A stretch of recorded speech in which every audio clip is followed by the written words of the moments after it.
OP Shukla dictation 80 word पर minute. Start. सभापति महोदय, आग लगने के बाद कुआं खोदने की जो प्रथा है वह बंद होनी चाहिए।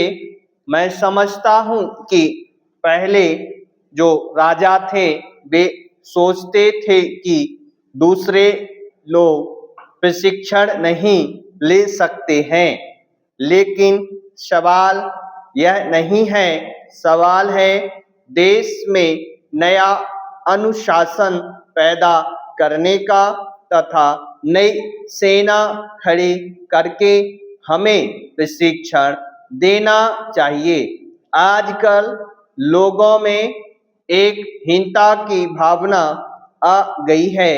मैं समझता हूँ कि यह प्रशिक्षण इसलिए जरूरी है कि लोगों में एक नया बल और एक नया जोश और एक नया अनुशासन पैदा हो।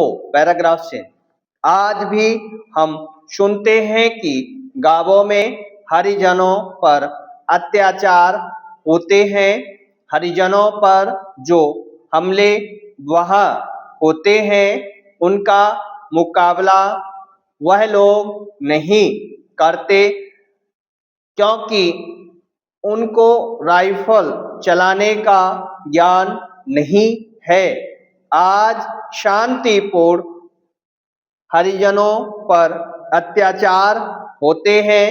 मैं तो यहाँ तक कहता हूँ कि पुरुषों को ही नहीं, महिलाओं को भी यह प्रशिक्षण मिलना चाहिए। आज हम 20 करोड़ रुपए अपनी रक्षा पर खर्च करते हैं।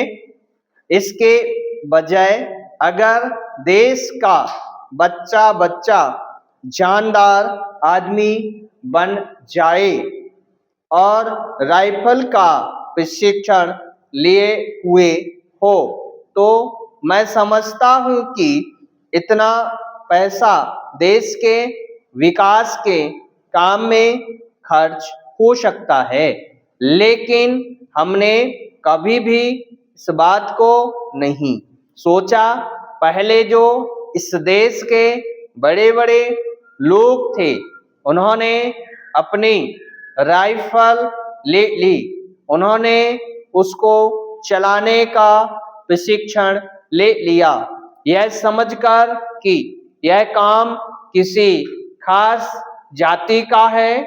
मेरा विचार यह है कि आज देश के 56 करोड़ लोग अपने अंदर एक नया आत्मविश्वास और नई शक्ति पैदा करें। इसके लिए यह राइफल प्रशिक्षण सबके लिए अनिवार्य होना चाहिए। जब यह अनिवार्य होगा तभी लोगों में आत्मविश्वास पैदा होगा और एक नई चेतना पैदा होगी। इससे लोगों में आत्महीनता की भावना मिट जाएगी और वह समझेंगे कि देश की रक्षा करने की ताकत हम में भी है। आज जो हरिजन आदि लोग हैं उनमें एक बात घर कर गई है कि राइफल और बंदूक उनके बस की बात नहीं है, लेकिन यह आत्मरक्षा का सवाल है, यह देश की रक्षा का सवाल है। कमी में बच्चा पनपता है, कठिनाइयों में इंसान पैदा होता है। जब आप जीवन को नई स्थिति में बदलेंगे तब मस्तिष्क बदलेगा। इसलिए मैं कहता हूँ कि देश के लोगों को यह प्रशिक्षण देना होगा। Full stop.